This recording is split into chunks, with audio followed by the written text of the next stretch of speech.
Hello friends, नमस्कार। Welcome back to my YouTube channel. मैं हूं आपका दोस्त तरुण गोरिया।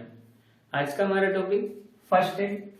फर्स्ट एड से आपको नाम से ही समझ आ रहा होगा, फर्स्ट का मतलब है सबसे पहले, treatment.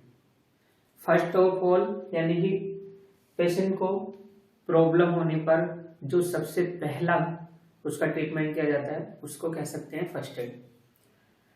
As a sick person and injured person means, अगर कोई आप रोड पे जा रहे हैं, कोई एक्सीडेंट हुआ हो, as a medical student, as a medical worker, okay.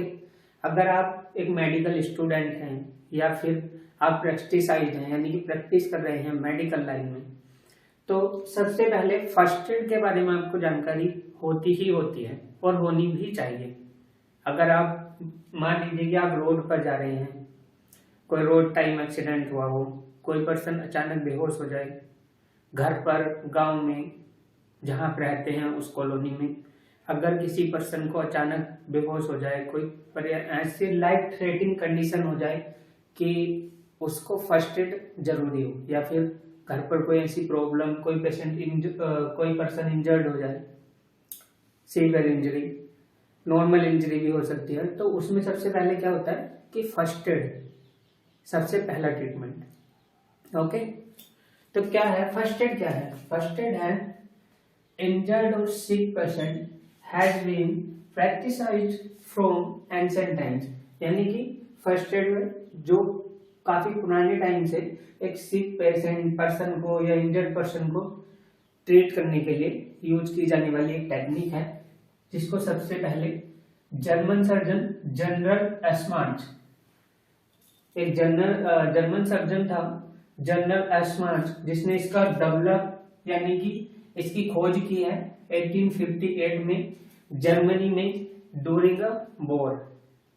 During a war means कि एक युद्ध के दौरान जो वहां पर सैनिक घायल हो रहे थे, इंजर्ड हो रहे थे, उनको फर्स्ट एड देने के यानी कि सबसे पहला ट्रीटमेंट प्रोवाइड करना, उस तरह का एक जर्मन सर्जन थे जनरल एस्मार्ट, जिन्होंने सबसे पहले इसको इजाद किया। डेवलप मीन्स इजाद किया या फिर इस पर काम किया सबसे पहले। ठीक है, कैसे कि जैसे कोई उस टाइम सैनिक कोई इंजर्ड हुआ तो क्या हुआ, बेस कैंप तक लाने में टाइम लग सकता है। क्या होगा कि अगर कोई आर्टरी नर्व डैमेज है, क्या होगा, वहां से ब्लीडिंग होती रहेगी, ब्लड लॉस होगा तो पेशेंट शॉक में जा सकता है, इंजर्ड पर्सन शॉक में चला जाएगा, हो सकता है उसकी डेथ हो जाए सीवियर ब्लीडिंग से, हेमोरेज हो गई। तो अब उस टाइम क्या यूज किया गया कि सबसे पहले फर्स्ट एड सिखाई गई वहां के सैनिकों को, समझे। उसमें क्या हुआ कि अगर कोई पेशेंट इंजर्ड हुआ, कि मान लीजिए कि कोई आर्टरी कट गई, तो क्या हुआ, वहां पर प्रेशर बैंडेज कर दिया गया। तो ये फर्स्ट एड के अंदर ही आता है। तो आपने बैंडेज कर दिया मीन्स कि जो ब्लीडिंग प्रोसेस है वो स्लो होगी, ब्लीडिंग कम हो जाएगी टूरिंग द, जब तक उसको बेस कैंप तक ले जाया जाए। इसी तरह से है कि अगर आप रोड टाइम एक्सीडेंट में किसी पेशेंट के किसी पर्सन के चोट लग गई, इंजर्ड हो गया, ब्लीडिंग बहुत ज्यादा हो रही है, पेशेंट कॉन्शियस नहीं है, शॉक में चला गया है, उसको रीस्टैब्लिश करना, समझे। जो ब्लीडिंग हो रही है उसको कंट्रोल करना। अगर पेशेंट शॉक में चला गया है तो आपको क्या करना है, असेसमेंट करना है, पेशेंट को, पर्सन को असेस करना है कि ब्रीथ ले रहा है नहीं ले रहा है, सर्कुलेशन है या नहीं है। ठीक है, तो इस चीज को ही फर्स्ट एड में देखा जाता है। तो क्या करना है कि अगर ब्रीदिंग नहीं ले रहा है, आपको उसको ब्रीदिंग रीस्टैब्लिश करानी है पेशेंट को, समझ गए।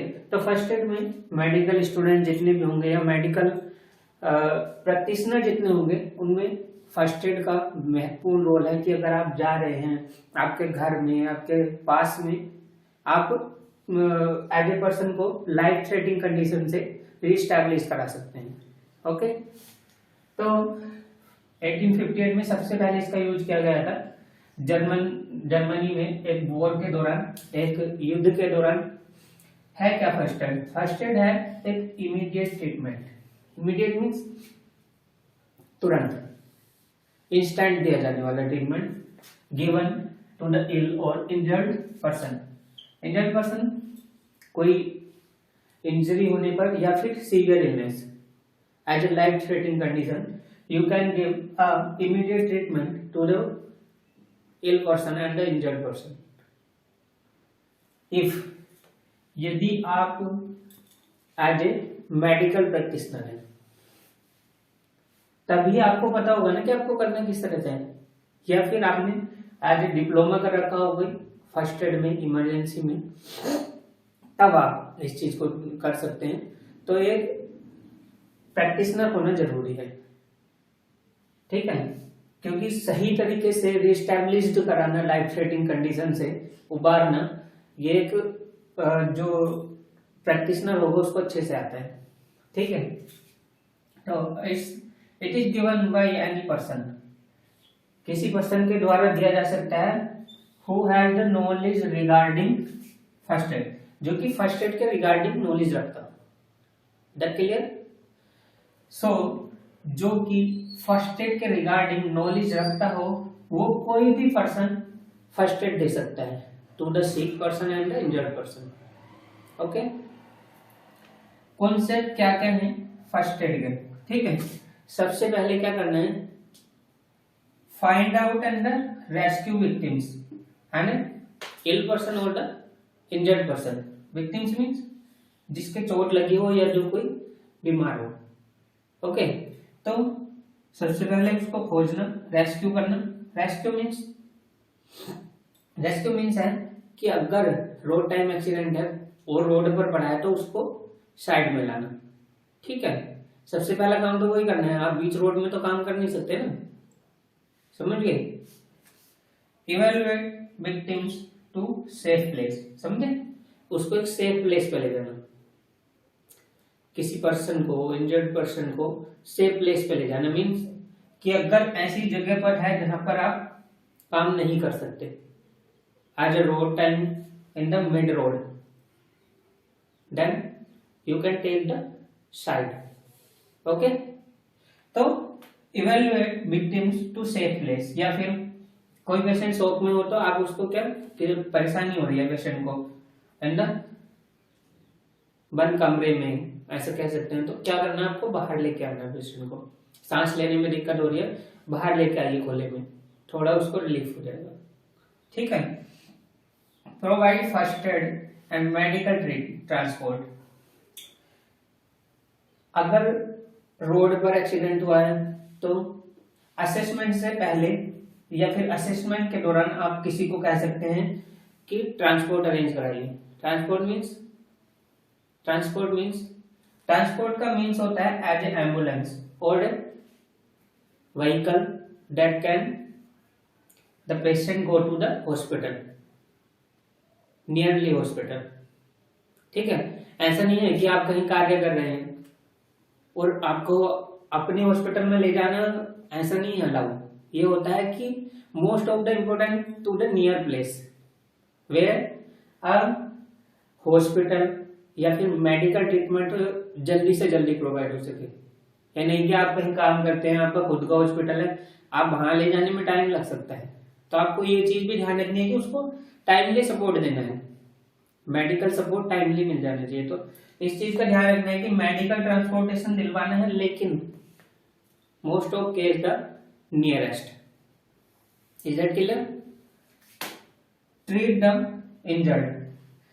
इंजर्ड मीन्स अगर पेशेंट इंजर्ड पर्सन के चोट लगी है, इंजरी हुई है, ब्लड लॉस हो रहा है, ब्लीडिंग लगातार हो रही है, ठीक है, तो आपको क्या करना है, बैंडेज कर देना है। बैंडेज नहीं है, ठीक है, आप तो नॉर्मली जा रहे हैं, हो सकता है बैंडेज नहीं हो, तो सबसे पहले आपको यही करना है कि कोई भी कपड़ा, मीन्स अगर आपके पास कुछ भी नहीं है, आपके पास शर्ट होगी अपनी, ठीक है, शर्ट होगी या फिर फीमेल में दुपट्टा होगा, ठीक है, तो उसको उसके घाव पर या फिर उसके आसपास जहां से ब्लीडिंग हो रही है वहां पर टाइट करके बांध देना, जिससे ब्लीडिंग ना हो पाए ज्यादा, ठीक है, टाइट करके बांध देना है। तो ये ट्रीटमेंट सबसे पहले इंजर्ड का होता है, ठीक है, क्योंकि अभी आपके पास मेडिकल सपोर्ट नहीं है। क्लियर? और अगर बाउंड में घाव में कोई फॉरेन बॉडी है तो ब्लीडिंग नहीं रुकेगी। ठीक है, मान लीजिए कि अगर आप रोड पर हैं तो कोई बजरी या फिर ईंट का कोई टुकड़ा फंसा हुआ तो नहीं है, इस तरह से बाउंड को भी देख लेना है। ठीक है, तो उससे जो फॉरेन बॉडी है उसको रिमूव कर देना है, देन बैंडेज और जो भी आपके पास उपलब्ध हो उस टाइम, ये आपको शीघ्रता से भी करना है और कामली भी करना है, आराम के साथ करना है, लेकिन थोड़ा फॉरवर्ड करना है। ठीक है, provide shelter, sanitation, food and water. First aid में आपका जिम्मेदारी भी है कि एक सेफर प्लेस पे लेके जाना। सैनिटेशन मींस साफ सफाई का ध्यान रखना अगर इंजर्ड है तो। ठीक है, बाउंड को क्लीन रखना है, थोड़ा इन्फेक्शन न हो पाए। ठीक है, food and water to the energy, for the energy तो बना के रखनी है, पेशेंट वरना शॉक में चला जाएगा। तो फूड, अगर पानी की जरूरत है पानी देना है, खाने पीने के लिए जूस वगैरह। ठीक है, ये आपकी एक ह्यूमैनिटी कह सकते हैं कि जिम्मेदारी भी है। ठीक है, अगर कोई प्यासा है तो उसको पानी तो पिलाओगे, उस तरह से आपकी थोड़ी जिम्मेदारी भी है। क्या होता है ना, आजकल रोड पर आप जा रहे हैं, कोई एक्सीडेंट हो भी ना तो भी कोई रुकने की कोशिश नहीं करता है। ये एक तरह की मेंटली आजकल एक मेंटली डिजायर हो गई है, क्या कह सकते हैं कि हमारा माइंडसेट उस तरह का हो गया कि हम क्यों इस चक्कर में पड़े। लेकिन इस चीज को समझ के चलिए कि आपके एक कदम से दूसरे की जिंदगी बच सकती है। ठीक है, आप क्या सोचते हैं कि बाद में पुलिस आएगी, हमको परेशान करेगी, हमसे 10 सवाल पूछेगी, हम क्यों इस चक्कर में पड़े। लेकिन क्या है कि अगर आप एक कदम बढ़ाकर उसके पास जाते हैं इंजर्ड पर्सन के, तो हो सकता है कि आप उसकी जान बचा लें। ठीक है, तो ये आपको एक कदम बढ़ाने की जरूरत होनी चाहिए। वैसे मेडिकल जितने भी प्रैक्टिशनर हैं उनको ये चीज बताई भी जाती है कि ये आपके सबसे पहला कार्य है कि अगर कोई इंजर्ड पर्सन है या फिर इलनेस पर्सन है उसको मेडिकल ट्रीटमेंट देना चाहिए। ठीक है, एस्टैब्लिश सिक्योरिटी।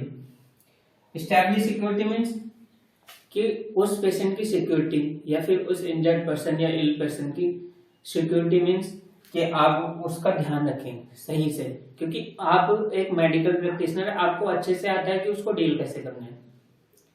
ठीक है, जो आसपास आपके जितनी भी भीड़ इकट्ठा है, क्राउड है, उसका क्या करना है, थोड़ा साइडलाइन कर देना है। क्यों, अगर भीड़ ज्यादा इकट्ठा होगी तो जो इलनेस सिक पर्सन है, विक्टिम्स है, वो घबरा जाएगा। ठीक है, तो उस तरह से भी आपको उसकी सिक्योरिटी का ध्यान रखना है। जो क्राउड है उसको इस चीज पे जाना है कि आपको ट्रांसपोर्टेशन अरेंज कराइए, मेडिकल टीम को बुलाइए, ये सब काम आप कह सकते हैं जो आपके पास अदर पर्सन है। Re-establish the lifeline. Re-establish the lifeline means patient को मोटिवेट करते रहना है।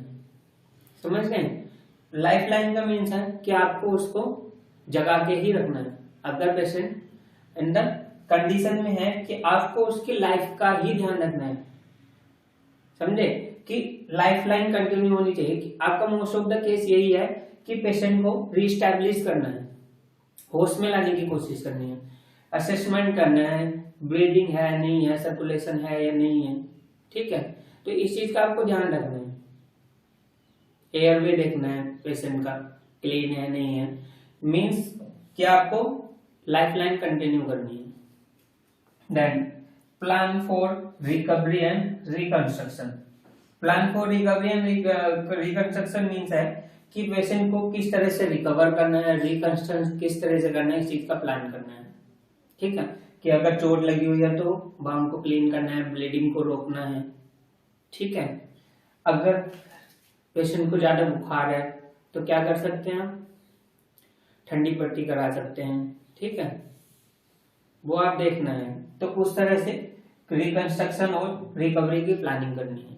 ठीक, फर्स्ट एड का इंपोर्टेंस क्या है, क्यों जरूरी है, फर्स्ट एड क्यों जरूरी है, means easy recovery from illness.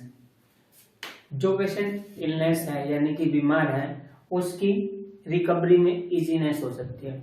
यानी कि अगर मेडिकल सपोर्ट टाइम पर मिल जाएगा तो उसकी कंडीशन जल्दी ठीक हो जाएगी। ठीक है, नेक्स्ट है सर्वाइवल रेट इज हाई, यानी कि पेशेंट का जो सर्वाइवल रेट है वो हाई हो जाएगा क्योंकि टाइम पर उसको ट्रीटमेंट मिल जाएगा।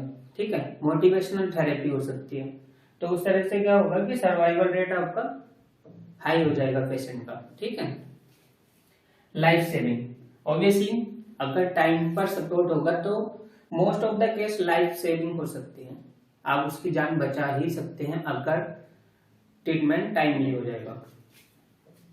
प्रिवेंटिंग डेटेरियोरेशन, यानी कि पेशेंट शोक में जाने से, डिजीनेस की तरफ जाने से, बेहोश होने से रोकना।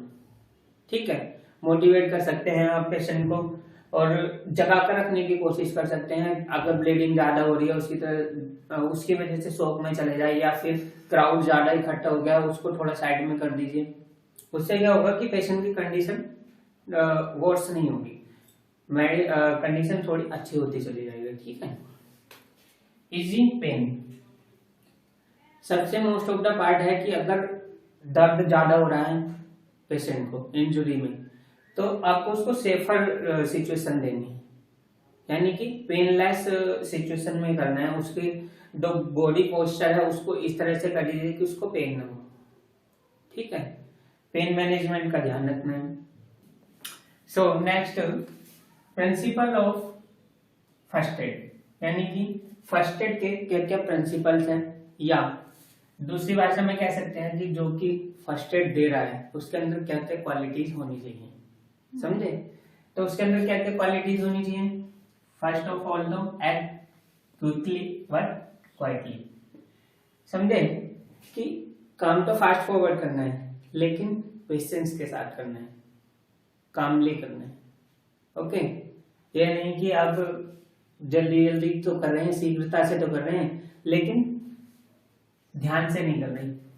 मान लीजिए कि कोई इंजर्ड पेशेंट है, इंजर्ड पर्सन है, उसका राइट हैंड फ्रैक्चर है और आपने राइट हैंड पकड़ के उसको उठा दिया, तो ऐसा नहीं करना है। काम तो क्विकली करना है। ठीक है, एक्ट तो करना है quickly but quietly and patiently note. ठीक है, तो आराम से काम करना है लेकिन थोड़ा फास्ट करना है, ध्यान भी रखना है पेशेंट का। टेक प्रॉपर हिस्ट्री, यानी कि प्रॉपर हिस्ट्री लेनी है। Do priority wise care, sick person है, इल पर्सन है, तो क्या करना है, सबसे पहले उसकी हिस्ट्री लेने की कोशिश करनी है और उसको जो पुरानी कंडीशंस के हिसाब से जो प्रायोरिटी है उसके हिसाब से केयर करनी है। मीन्स अगर पेशेंट को हिस्ट्री में शुगर, बीपी इस तरह की प्रॉब्लम है तो आपको उस तरह से थोड़ा केयर करके चलना है कि बीपी ज्यादा तो नहीं है, पेशेंट कॉन्शियस में क्यों नहीं है। ठीक है, शुगर लेवल कितना है, इस चीज से आपको हिस्ट्री लेकर काम करना है। ठीक है, ऐसा नहीं है कि हिस्ट्री में उसको बीपी शुगर की प्रॉब्लम है, मान लीजिए शुगर की प्रॉब्लम है, डायबिटिक पेशेंट है।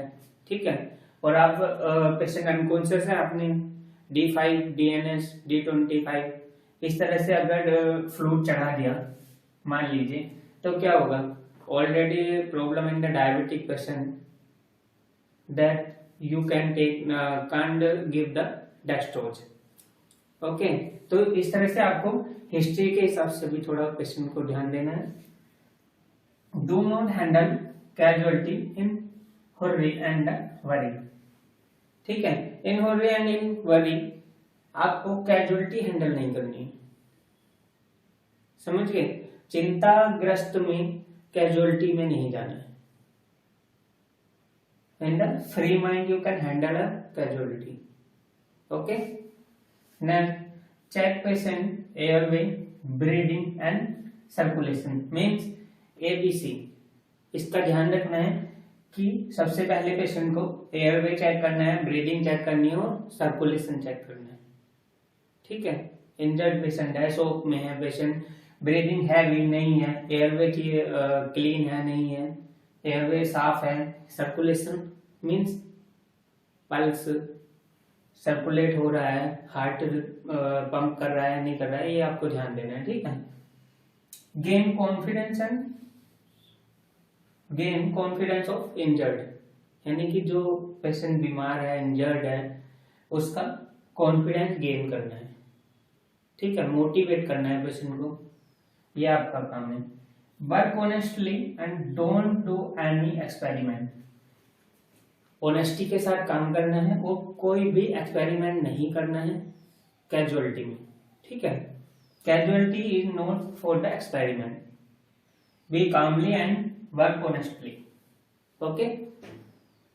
Then tell the relatives truthfully about the seriousness of casualty, casualty की सीरियसनेस क्या है, कितना सीरियस है, ये आपको उसके रिलेटिव्स को ट्रूथफुली बताना है, ठीक है, कुछ भी छुपाना नहीं है। पेशेंट के साथ वालों को, रिलेटिव्स को truthfully seriousness of casualty explain करनी है, okay. Observe patient carefully, patient को केयरफुली ऑब्जर्व करना है। केयरफुली मीन्स, केयरफुली का मतलब है कि पेशेंट को इंजरी कहां पर है, एयरवे कैसा है, ब्रीदिंग ले रहा है नहीं ले रहा है, ठीक है, वाइटल्स कैसे हैं, इस चीज का ध्यान रखना है, ऑब्जर्व करते रहना है, ठीक है। Don't let the crowd gather around casualty, casualty के आसपास क्राउड को इकट्ठा नहीं होने देना है, उससे क्या होगा, पेशेंट घबराएगा, शोक में जा सकता है, ठीक है। तो जो आपके सपोर्ट कर सकते हैं, मींस जो कि फर्स्ट एड में आपकी हेल्प कर सकते हैं, उसको छोड़कर क्राउड को अलग कर देना है, पेशेंट से थोड़ा दूर कर देना है, जिससे पेशेंट नॉर्मल हो पाए, डोंट वरी हो पाए, ठीक है, clear. So now what is ABC, ABC क्या इंपॉर्टेंस है एबीसी का, फर्स्ट एड में हम क्यों बात कर रहे हैं एबीसी के बारे में। एबीसी क्या है, ए मीन्स है एयरवे, ए मीन्स एयरवे, बी मीन्स है ब्रीदिंग और सी मीन्स है सर्कुलेशन। एयरवे मीन्स जहां से एयर पासेज होकर जाती है लंग्स तक, मीन्स एनवायरमेंट से और लंग्स तक जाने का जो रास्ता है उसको हम एयरवे पासेज बोलते हैं। ब्रीदिंग का मीन्स है ब्रीथ ले रहा है या नहीं ले रहा है पेशेंट, और सर्कुलेशन का मीन्स है कि ब्लड सर्कुलेशन है या नहीं। तो एयरवे मीन्स है कि अगर पेशेंट की इंजरी हुई है तो कहां पर हुई है, अगर इंजरी हेड में है या फिर नोज में, मुंह में, वोकल कैविटी में अगर इंजरी है तो एयरवे को क्लीन कर देना है, क्योंकि हो सकता है कि एयरवे ऑब्स्ट्रक्शन की वजह से ब्रीदिंग न ले हो पा रही हो, ठीक है, समझे। तो सबसे पहले क्या होना है कि अनकॉन्शियस पेशेंट में एयरवे चेक करना है कि एयरवे ठीक है या नहीं है। अगर एयरवे में कोई इंजरी है या फिर सिक्रेशंस है उसको क्लीन करना है, ठीक है, या फिर पेशेंट को साइड लाइन पोजीशन पे लाना है जिससे जो सिक्रेशन है वो अंदर न जाने पाए, यानी कि पेशेंट एस्पिरेट ना करे, पेशेंट एस्पिरेट ना करे,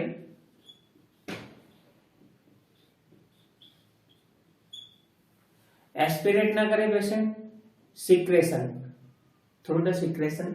तो सिक्रेशन को अंदर जाने से रोकने के लिए पेशेंट को साइड लाइन पोजीशन, ठीक है, साइड लाइन पोजीशन पर लाना है जिससे सिक्रेशन बाहर आ जाएंगे, ठीक है, और एयरवे को क्लीन कर देना है, ठीक है। इसकी जरूरत क्यों है, क्योंकि सिक्रेशन अंदर जाएंगे लंग्स में, ठीक है, तो पेशेंट एस्पिरेट कर जाएगा। नेक्स्ट है ब्रीदिंग, चेक करना है एयरवे के बाद कि अगर एयरवे ठीक है तो ब्रीदिंग है या नहीं है, ठीक है, एसेस करना है कितनी ब्रीदिंग ले रहा है पेशेंट, ठीक है, ब्रीदिंग सही से ले रहा है या नहीं ले रहा है, ब्रीदिंग है भी या नहीं है, ठीक है। अगर ब्रीदिंग नहीं है तो आपको आर्टिफिशियल ब्रीदिंग सिस्टम पर पेशेंट को रखने की जरूरत है, या फिर अगर एबिलिटी नहीं है आर्टिफिशियल ब्रीदिंग सिस्टम की तो आप मुंह से आर्टिफिशियल ब्रीथ पेशेंट को देंगे, ठीक है। नेक्स्ट है सर्कुलेशन, सर्कुलेशन मींस आपको पल्स रेट चेक करनी है कि पेशेंट की पल्स आ रही है या नहीं आ रही है, ठीक है। हार्ट पंप कर रहा है या नहीं कर रहा है, ठीक है। हार्ट बीट है या नहीं है पेशेंट में, ठीक है।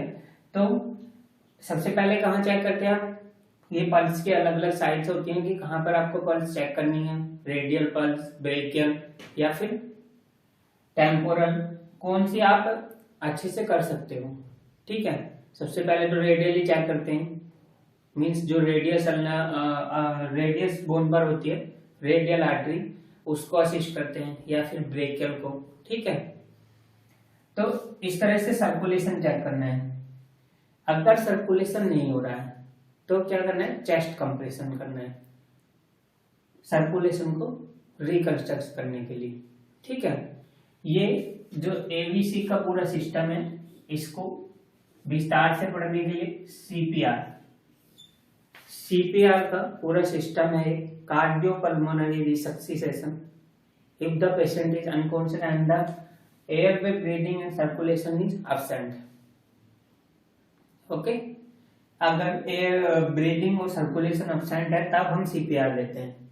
इसका पूरा अपना टॉपिक है, उसके हिसाब से किस तरह से आपको सीपीआर देना है इसके बारे में अगले टॉपिक, जब हम सीपीआर का टॉपिक पढ़ाएंगे उसमें अच्छे से इसके बारे में विस्तार से नॉलेज होगी। आज की वीडियो में सिर्फ इतना ही। अगर आप फर्स्ट एड दे सकते हैं एज ए मेडिकल प्रैक्टिशनर, अगर आप फर्स्ट एड दे सकते हैं तो प्लीज हेल्प करिए उनकी। अगर आप किसी रोड टाइम पर या फिर कहीं पर ऐसे हैं जहां पर आप एक पेशेंट को या फिर एक पर्सन को फर्स्ट एड की जरूरत है और आप उसके लिए अवेलेबल हैं, तो उनकी हेल्प जरूर करना चाहिए। मिलते हैं नई वीडियो के साथ, तब तक के लिए नमस्कार। अगर वीडियो अच्छी लगी तो लाइक जरूर करें, शेयर करें, चैनल को सब्सक्राइब करना ना भूलें, और जो हमारे चैनल पर पहली बार आए हैं चैनल को सब्सक्राइब करें और बेल आइकन को जरूर दबाएं। मिलते हैं नई वीडियो के साथ, तब तक के लिए नमस्कार, जय हिंद।